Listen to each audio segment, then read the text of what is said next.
حمده وصلي على رسوله الأمين أما بعد بسم الله الرحمن الرحيم قال النبي صلى الله عليه وسلم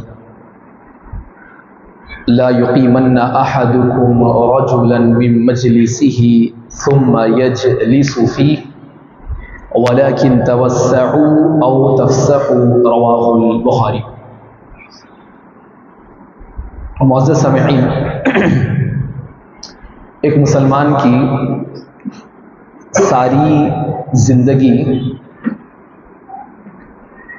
اسلامی جو ضوابط ہے، اصول ہے، آداب ہے، اس کے موافق ہونا چاہیے، کیونکہ اسلام ہمیں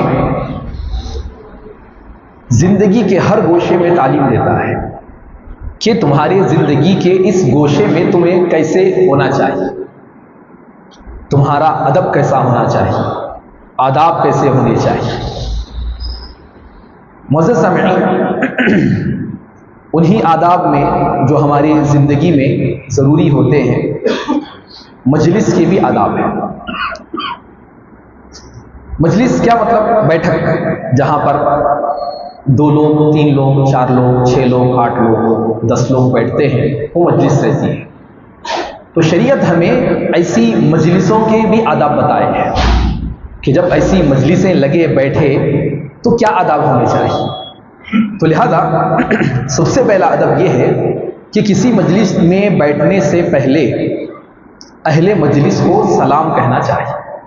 جہاں کہیں بھی 2 لوگ موجود ہیں، 3 لوگ موجود ہیں اور آپ وہاں پر شرکت کر رہے ہیں، تو پھر ہمیں چاہیے کہ وہاں پر سلام کرتے ہوئے اجازت لے کر بیٹھنے کی کوشش کریں. یہ مجلس کا ادب ہے. اور اسی طرح اکٹھے 2 آدمی بیٹھے ہوئے ہوں، 2 آدمی بیٹھ کر آپس میں بات کر رہے ہوں، تو اجازت لیے بغیر ان دونوں میں داخل ہونے کی کوشش نہیں کرنا چاہیے. اجازت ضرور ہے. جب 2 لوگ آپس میں بات کر رہے ہوں، سلام کرے ٹھیک ہے، لیکن آگے بیٹھ جا رہے ہیں، یہ غلط ہے. 2 آدمی بات کر رہے ہیں تو شریعت کی تعلیم یہ ہے کہ پہلے اجازت لے. بھائی اجازت ہے، بیٹھ سکتا ہوں. اجازت ملی ٹھیک، نہیں ملی ہٹ جانا وہاں سے، بیٹھنا نہیں، اور برا بھی نہیں سمجھنا. شریعت کی تعلیم ہے. تو لہذا جب 2 لوگ بیٹھے ہوئے ہوں تو اجازت لی جائے، اجازت ملنے پر بیٹھا جائے. کہ اللہ کے رسول صلی اللہ علیہ وسلم فرماتے ہیں کہ تم میں سے کوئی شخص دوسرے کو اس کی جگہ سے نہ اٹھائے کہ پھر وہاں خود بیٹھے، البتہ مجلس میں وسعت اور فراخی پیدا کرے. کہ مجلس کے ادب میں سے یہ ادب بتایا جا رہا ہے کہ آدمی جہاں پر بیٹھا ہوا ہو، کسی بھی شخص کو اس کی جگہ سے نہ اٹھائے. کوئی شخص آگے بیٹھ گیا، اب ہم بول رہے کہ نہیں، اٹھ کے ذرا پیچھے بیٹھو، میں آگے بیٹھتا ہوں. تو یہ شریعت میں اس کی گنجائش نہیں ہے. شریعت یہ کہتی ہے کہ آدمی کو اس کی جگہ سے نہ اٹھایا کرے. وہ آ کر بیٹھ گیا ہے تو وہی اس کا زیادہ حقدار ہے. ابن عمر رضی اللہ عنہما کے لیے اگر کوئی جگہ دینے کے لیے اٹھتا، ایک بڑے کوئی عالم آ رہے، اٹھنے کے لیے کیا کرتے، وہ جگہ دیتے. کوئی بڑا شخص آتا تو ابن عمر کے بارے میں یہ آتا ہے اگر کوئی ایسا جگہ دیتا تو آپ اس کی جگہ پر نہیں بیٹھتے، بٹھا دیتے. نہیں، آپ آئے، پہلے بیٹھے، آپ ہی حقدار ہیں. تو ابن عمر رضی اللہ عنہ ایسی جگہوں پر نہ بیٹھتے. ہاں، یہ الگ بات ہے کہ شریعت میں وسعت ہونا، مجلس میں وسعت ہونا چاہیے. جب ہم 4 لوگ بیٹھے ہوئے ہیں، لہذا اور 4 لوگ جمع ہونے کا امکان ہے، تو ہمیں کشادہ ہو جانا چاہیے تاکہ مجلس برابر کی قائم ہو جائے. تنگ ہو کر بیٹھنا، کسی کو آنے کے لیے تنگ کر دینا، ایسا معاملہ مجلس کے سلسلے میں نہیں ہونا چاہیے. توسع کی پوری گنجائش رکھنی چاہیے. اسی طرح اگر ایک آدمی اپنی جگہ سے اٹھ کر چلا جاتا ہے اور پھر واپس وہ ریٹرن آتا ہے تو اس جگہ کا حقدار وہی شخص ہے. مثلا میں پہلی صف میں بیٹھا ہوا ہوں، کوئی ضرورت میرے کو پیش آ گئی، میں چلا گیا باہر. اب میں پھر آتا ہوں تو دیکھ رہا ہوں کہ کوئی دوسرا جگہ بنا لیا، بیٹھ گیا وہاں پر. شریعت اس کی اجازت نہیں دیتی. ہاں، کوئی پہلی صف میں آ کر بیٹھ گیا، کسی ضرورت سے باہر گیا، آ کر بیٹھے گا، وہ اسی کا حق ہے. وہ اگر کہے کہ اٹھ جاؤ تو اٹھ جانا چاہیے. ایسا نہیں کہ نہیں بھائی چلے گئے نا آپ، بس میں جگہ لے لیا. ایسا نہیں ہونا چاہیے.